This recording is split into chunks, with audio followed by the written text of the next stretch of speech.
Hello प्यारे बच्चों, आज हम पढ़ेंगे भूगोल। ठीक है, देखिए ज्योग्राफी। ठीक है, जो हम ये ज्योग्राफी शब्द देख रहे हो ये ग्रीक भाषा का शब्द है। ठीक है, इसका अर्थ होता है पृथ्वी का विवरण। ठीक है, जी का मतलब होता है पृथ्वी और ग्राफिया मतलब लिखना। ठीक है, अब हम पढ़ेंगे, जैसे हम पढ़े जियोलॉजिया, तो इसका मतलब होता है अध्ययन किसका, पृथ्वी का। ठीक है, और जियोमेट्री यानी पृथ्वी का मापन। जियोडाइस मतलब पृथ्वी के आकार के अनुरूप। ठीक है, ठीक है, आज हम पढ़ेंगे चैप्टर फर्स्ट, सौरमंडल में पृथ्वी, the Earth in the solar system. पूर्ण चंद्रमा को एक महीने में एक बार देख सकते हैं। जो सारा सारा चंद्रमा होता है गोल वाला, उसको हम एक महीने में एक बार ही देख सकते हैं। यह पूर्ण चंद्रमा वाली रात पूर्णिमा होती है, जिसमें हमें पूरा चंद्रमा दिखाई देता है। वो कौन सी रात होती है? पूर्णिमा वाली रात। 15 दिन के बाद इसे नहीं देख सकते। यह बच्चे चंद्रमा की रात या अमावस्या की होती है। अमावस्या वो होती है एकदम काली सी रात, जब हमें चंद्रमा दिखाई नहीं देता। ठीक है, बिल्कुल काली वो होती है अमावस्या की रात। चंद्रमा, तारे, ग्रहों को दिन के समय नहीं देखा जा सकता है, क्योंकि सूर्य की तेज रोशनी हमें उन्हें देखने नहीं देती। जो चंद्रमा है, तारे हैं और ग्रह है, ठीक है, इनको हम दिन के समय नहीं देख सकते, क्योंकि इनके जो सूर्य की तेज रोशनी होती है वो इसे देखने नहीं देती। ठीक है, तो जो सूर्य, तारे, चंद्रमा, सब ग्रह ये अपनी जगह पर ही रहते, लेकिन दिन में हमें ये दिखाई नहीं देते, क्योंकि सूर्य का प्रकाश बहुत तेज होता है। खगोलीय पिंड, देखिए खगोलीय पिंड क्या होता है? सूर्य, चंद्रमा तथा वे सभी वस्तुएं जो रात के समय आसमान में चमकती है खगोलीय पिंड कहलाती है। क्या है खगोलीय पिंड? जो रात में आसमान में हमें चमकते हुए दिखाई देते हैं वो क्या है? खगोलीय पिंड। ठीक है, ये बड़े आकार के होते हैं। ठीक, ये खगोलीय पिंड कैसे होते हैं? बड़े आकार के होते हैं, गर्म होते हैं और ये गैसों के बने होते हैं। अपनी ऊष्मा व प्रकाश इनके पास होता है। ठीक है, ग्रहों के पास अपनी ऊष्मा प्रकाश नहीं होता है, लेकिन खगोलीय पिंड जो होते हैं इनके पास अपनी ऊष्मा और प्रकाश होता है। ठीक है, अब हम पढ़ेंगे सितारे या तारे, जिनको हम स्टार बोलते हैं। खगोलीय पिंड तारे बड़े, गर्म और गैसों के बने होते हैं। जो खगोलीय पिंड होते हैं ये तारे बड़े बड़े तारे होते हैं, गर्म होते हैं और ये गैसों के बने हुए होते हैं। ठीक है, बड़े होते हैं, गर्म होते हैं और गैसों से बने होते हैं। अपनी ऊष्मा व रोशनी होती है। सूर्य भी एक क्या है? तारा। सूर्य क्या है? एक तारा, स्टार। इनके पास अपनी ऊष्मा और रोशनी होती है। अब हम पढ़ेंगे तारामंडल। तारों का समूह, ठीक है, जो ग्रुप होता है ना, समूह, वो तारामंडल कहलाता है। अर्सा मेजर, बिग बियर, ये क्या है? ये भी एक तारामंडल है। सप्तऋषि, 7 तारों का समूह, यह अर्सा मेजर का भाग है। सप्तऋषि क्या है? जो 7 तारे हैं उनके समूह को क्या बोलते हैं? सप्तऋषि। खगोल शास्त्री, खगोलीय पिंड व उनकी गति का अध्ययन। अब खगोल शास्त्री कौन होते हैं? जो खगोलीय पिंड होते हैं और उनकी गति का अध्ययन करते हैं, उनके बारे में पढ़ते हैं। ठीक है, वो कौन होते हैं? खगोल शास्त्री। आर्यभट्ट एक खगोल शास्त्री थे। ठीक है, आर्यभट्ट कौन थे? एक खगोल शास्त्री थे। इन्होंने कहा कि, किन्होंने? आर्यभट्ट ने कहा कि ग्रह, चंद्रमा परावर्तित सूर्य के प्रकाश के कारण चमकते हैं। जो भी ग्रह है, चंद्रमा है, ये किससे चमकते हैं? सूर्य के प्रकाश से चमकते हैं। अब हम पढ़ेंगे ध्रुव तारा, नॉर्थ स्टार। ध्रुव तारा उत्तर दिशा को बताता है। यह हमेशा आकार में एक ही स्थिति में रहता है। जो ध्रुव तारा होता है ये ना छोटा होता है ना बड़ा होता है, ये एक ही स्थिति में रहता है। सप्तऋषि की सहायता से ध्रुव तारे का पता लगता है। ध्रुव तारे का पता किसकी सहायता से लगता है? सप्तऋषि की सहायता से। लोग प्राचीन समय में दिशा का निर्धारण करते थे, किससे? ध्रुव तारे से। ठीक है, क्योंकि ध्रुव तारे की दिशा फिक्स है, वो उत्तर दिशा में ही रहता है। अब हम पढ़ेंगे सौर मंडल, द सोलर सिस्टम। ठीक है, अब सौर मंडल में कौन कौन आते हैं? सूर्य आएगा। ठीक है, जो सौर परिवार का मुखिया होता है सूर्य, तो सूर्य, 8 ग्रह, उपग्रह, खगोलीय पिंड, क्षुद्र ग्रह, उल्का पिंड, ये सब मिलकर सौर मंडल का निर्माण करते हैं। सौरमंडल किन किन से बनता है? उसमें सूर्य होगा, 8 ग्रह होंगे, उपग्रह, खगोलीय पिंड, क्षुद्र ग्रह, उल्का पिंड, ये सब मिलकर सौरमंडल का निर्माण करते हैं। सूर्य सौरमंडल का मुखिया होता है। सौरमंडल का मुखिया कौन होगा? सूर्य। सूर्य क्या है? सौरमंडल का मुखिया। अब हम पढ़ेंगे सूर्य, सन। यह सौर मंडल के केंद्र में होता है। सूर्य कहाँ पर होता है? सौर मंडल के केंद्र में होता है। ये विशाल होता है, यानी बहुत बड़ा होता है और बहुत ही गर्म होता है। यह खींचने वाला बल प्रदान करता है। यह सौरमंडल को बांधता है।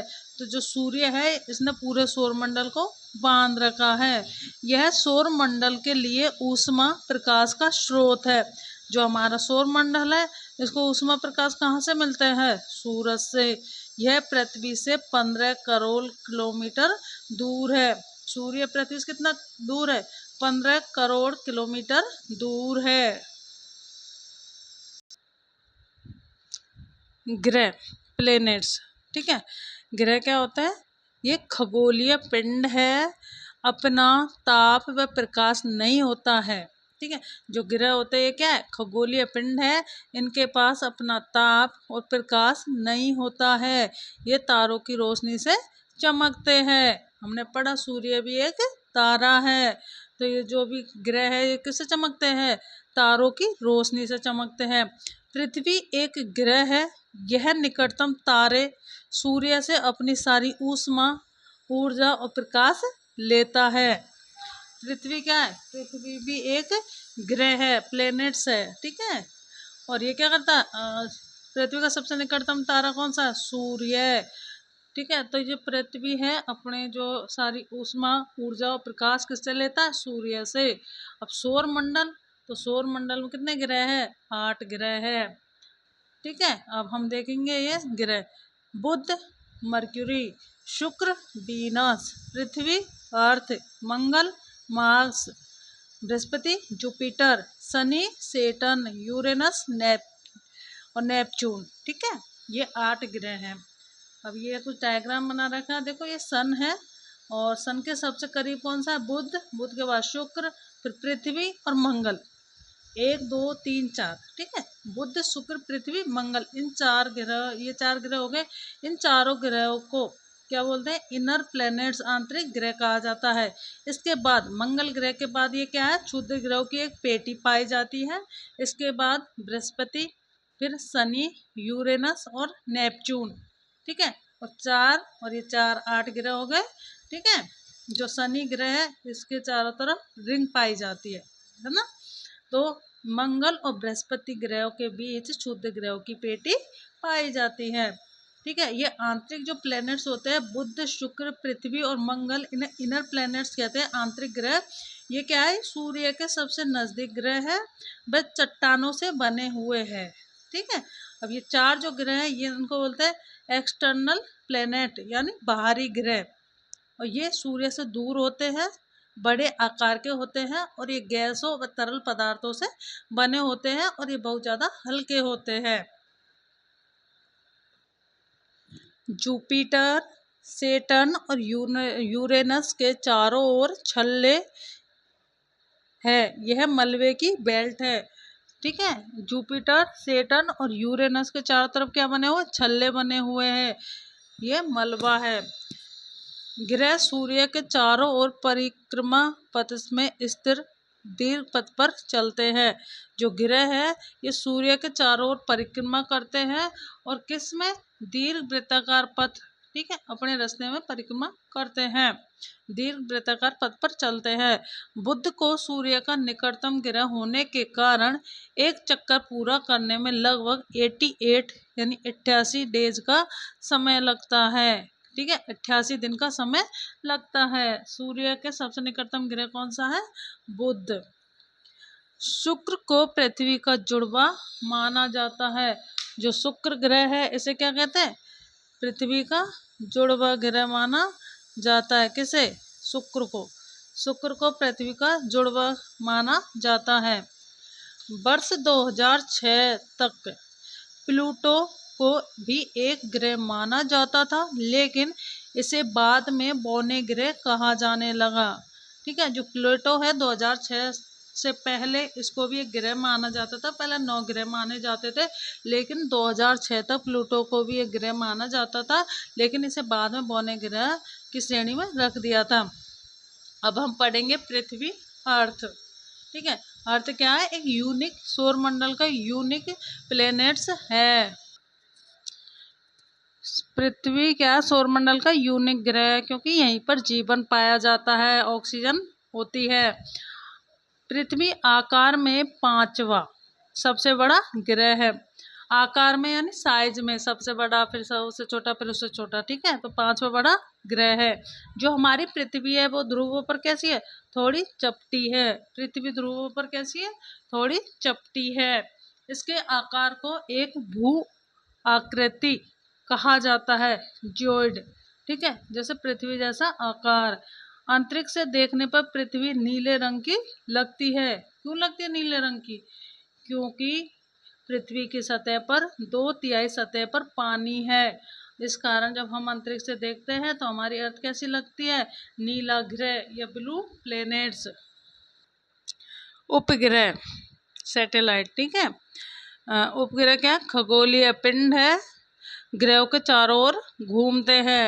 उपग्रह क्या करते हैं? ग्रहों की परिक्रमा करते हैं। मानव निर्मित उपग्रह एक कृत्रिम पिंड है। मानव के द्वारा जो उपग्रह बनाया जाता है वो क्या है? कृत्रिम, क्योंकि वो मानव के द्वारा निर्मित है। कृत्रिम उपग्रह एक रॉकेट के द्वारा लाए जाते हैं और पृथ्वी के चारों ओर कक्षा में स्थापित किए जाते हैं। जो मानव निर्मित उपग्रह होते हैं वो मानव के, ठीक है, वो मनुष्य के द्वारा पृथ्वी की कक्षा में स्थापित कर दिए जाते हैं।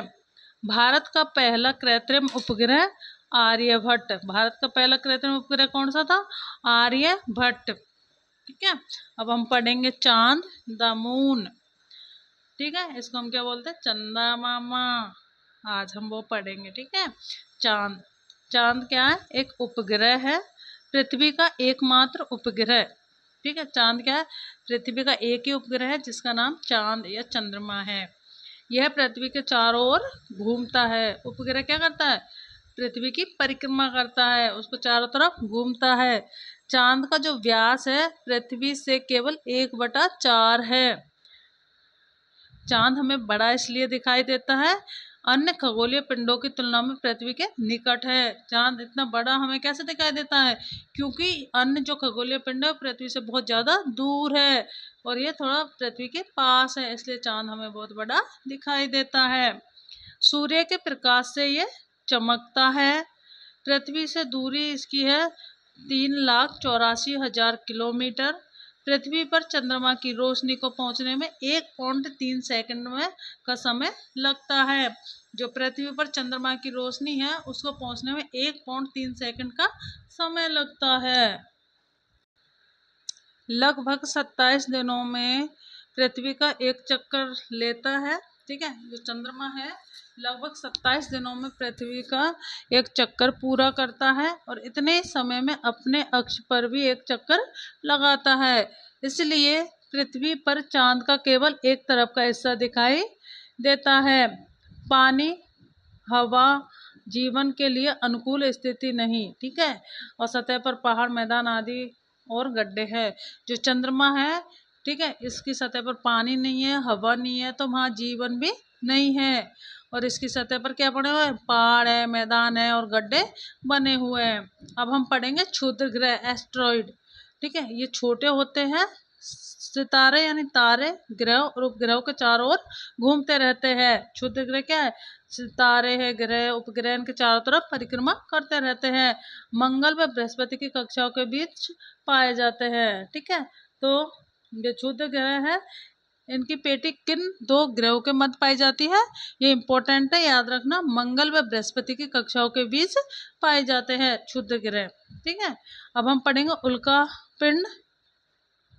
ये चट्टानों के छोटे छोटे टुकड़े हैं जो सूर्य के चारों ओर घूमते हैं। उल्कापिंड क्या है?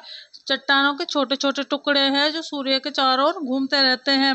कभी कभी पृथ्वी के पास आते हैं और पृथ्वी पर गिर जाते हैं। हवा के साथ घर्षण के कारण ये गर्म हो जाते हैं और जल जाते हैं, और फिर जलने के बाद इनमें क्या होती है? चमक उत्पन्न होती है। गैलेक्सी अरबों सितारों, धूल, गैसों के बादलों की एक प्रणाली है जिसको क्या बोलते हैं? गैलेक्सी। ठीक है, तो जो हमारा सौर मंडल है उसमें बहुत सारी लाखों करोड़ों गैलेक्सियां पाई जाती है। तो जो गैलेक्सी किससे बनती है? बहुत सारे इसमें तारे होते हैं, धूल कण होते हैं, गैस के बादल होते हैं, इन सबको मिला करके गैलेक्सी का निर्माण होता है। हमारा सौर मंडल आकाश गंगा यानी मिल्की वे का एक भाग है। हमारा सौर मंडल क्या है? एक आकाश गंगा है जिसको हम बोलते हैं मिल्की वे, उसका एक भाग है। लाखों गैलेक्सी ब्रह्मांड का निर्माण करती है। जो ब्रह्मांड है हमारा, उसका निर्माण कौन करती है? बहुत सारी गैलेक्सियां मिलकर के। प्रकाश की गति लगभग